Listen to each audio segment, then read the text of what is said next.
As if Tomb Raider hasn't been through enough this year, we got a brand new Netflix show about ready to drop, and we had a brand new trailer come around. And now, to be completely honest, the screenshot that you see right there, it has been altered a little bit, okay? This line of dialogue isn't in the actual trailer. There might be something like that in the show, but no. This has been altered, but those character models are still very much in the show. And while those are some beautiful world-ending artifacts your father had, but you have to acknowledge your white privilege and return them. In the trailer, which we do have pulled up right over here, I had to get to the screenshot for a second. It's not the whole white privilege gimmick, but it's in reference to her father. Don't make the same mistake that he did. It's basically conveying the same message, so you didn't really need to edit the picture. The dialogue and the image from the post has been manipulated, which, yeah, links back out to a trailer that also has a community note on it, because instead of making something original, instead of making something compelling,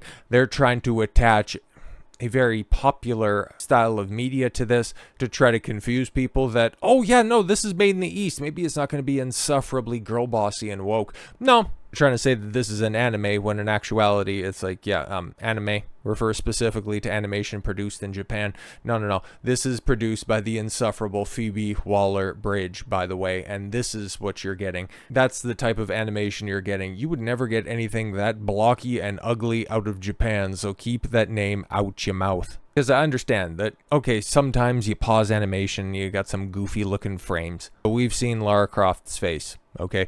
We've seen those shoulders in the edited post, in the trailer. Now, let's just say there's not going to be any problems with pushing down obstacles in any of the tombs that Lara Croft is trying to get into to replace the artifacts for the tribes that didn't care about them enough, and even if he did return them, they would just end up selling them off, bartering with them. Hey man, do whatever you want, bro. But the thing about this is, we might not even see full series, because even Netflix, given the fact that they've won the streaming war a couple years back, they were throwing around money and first look deals all willy-nilly, and anybody who had at least a coherent pitch was getting picked up, and this happened to be one of those shows with stupid Phoebe Waller-Bridge, the lady who killed the archetype for Lara Croft and Indiana Jones, and before that, James Bond decided to just work her feminist magic on, well, according to BAFTA, the most recognizable icon in all of video game history, and bring it to Netflix for the miniseries or something like that. I don't know, man. Well, let's take a look at this. Phoebe Waller-Bridge Tomb Raider series now in doubt, which, oh, thank God,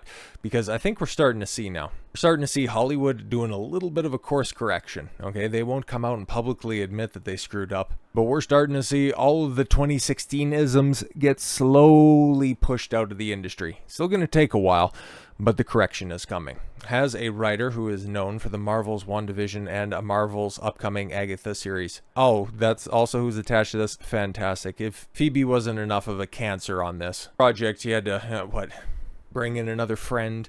The Phoebe Waller-Bridge live-action Tomb Raider series that is being developed from Amazon Prime Video is now in doubt. Oh no.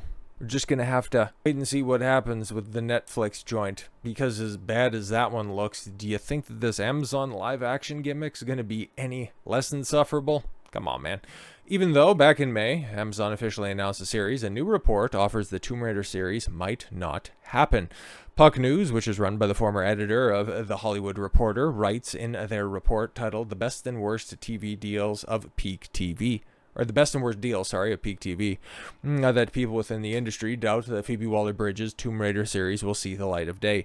Many insiders placing bets on whether it will ever come to fruition, states the report. No additional information is known. Yeah, because this is still, okay, if they haven't gone to production, if they're still working on scripts and all the pre-production stuff, we're not likely to see this show until late 26 at the earliest, very likely 27. And if you think that all of this crap right now, all of these identity politics and modern dayisms are getting along in the tooth in 2024, by the time 2027 rolls around, it's going to be so insufferably out of vogue. The details of the Phoebe Waller-Bridge Tomb Raider series includes Phoebe Waller-Bridge has been set as writer and executive producer of the new series coming to Prime Video. And also, by the time, in 3 to 4 years' time, is Amazon really going to care that much about their Prime Video studio? Okay, because you take a look at some of their biggest hits that they've had. By the time Fallout Season 2 rolls around, nobody's going to be hot on that. They're going to go, actually, season 2 is a bit of a step down when it came to writing from the first season. And then you'll have the revisionists going, well, actually, season 1 wasn't that great at all. And that's their, big hit from this year. And then you have the fantasy double hit of The Wheel of Time and A Lord of the Rings, Rings of Power coming out. And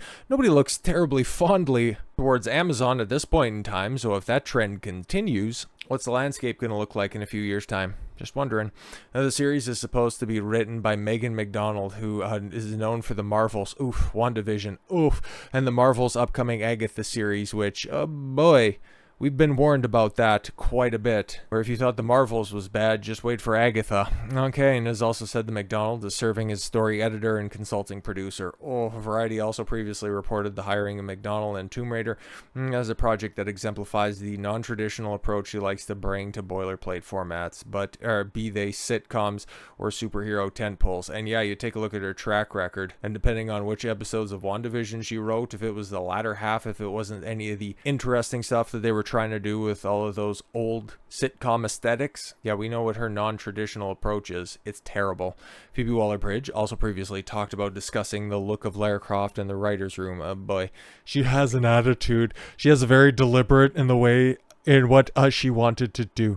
That all changed when they realized they could market her to be a tech thimble. And they could market her as, that's the way that she was off rip as a video game character. Okay, the polygonal titties were there day one. People knew what they were doing, and you know what? She was wildly popular because the developers played into that stuff. But of course, Phoebe's playing into that and going, oh no, we need to update this for modern audiences. Okay, she's a Tomb Raider. She's incredibly fit. She has to squeeze through tiny rock crevices all the time, and the different experience of squeezing through a small rock crevice when you have larger boobs, then you have smaller boobs. Are you talking from experience here, stupid, or are you just trying to deduce scenarios that you have no first-hand knowledge of? Now, Phoebe Waller-Bridge recently starred in Disney Lucasfilms, yes, Indiana Jones and the Dial of Destiny, one of the biggest flops of 2023, with a $143 million loss. And yeah, that's just comparing the reported budget to the box office. In actuality, lost a hell of a lot more money than that, hundreds of millions of dollars more.